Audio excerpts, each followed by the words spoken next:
श्री स्वामी समर्थ. मूले ब्रह्मा मध्ये विष्णू शाखा याच महेश्वर पत्रे पुत्रे तू देवाच वृक्षराजाय ते नमः. श्री स्वामी हा श्लोक नेहमी म्हणत असत. श्री स्वामी स्वमुखे स्वतःचे प्रतीक मूळ वडाचे झाड दत्तनगर असे नेहमी म्हणत असत. त्यांच्या या श्लोकावरून व त्यांच्या कार्यावरून ते स्वतः दत्तावतार होते यात शंका नाही.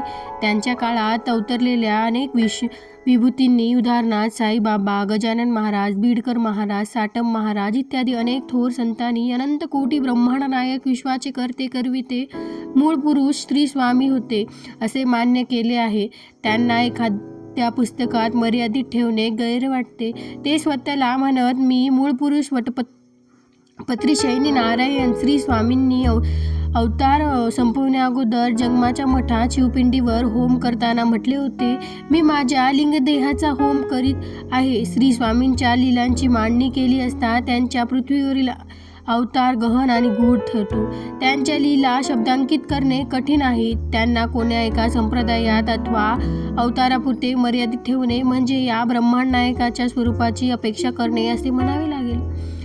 तुझी विश्वंभर विश्वासी आधार तुझ्याची निर्धार असे खरा. आपुलिया बळे सर्व चालविसी तुझ्याच सत्तेने सर्व चाले. श्री स्वामींचे कार्य तर्कापलीकडील आहे. विश्वातल्या सर्व वस्तुमात्रावर त्यांची अधिसत्ता आहे. त्यांच्या मर्जीशिवाय काही घडत नाही. आजपर्यंत देवदेवतांनी भक्ताला दिलेले वर मर्यादित होते, परंतु स्वामींचे वचन ब्रह्मदेवालाही खोटे पाडणे शक्य झाले नाही. भूत भविष्य वर्तमान सर्व त्यांना ज्ञात असायचे.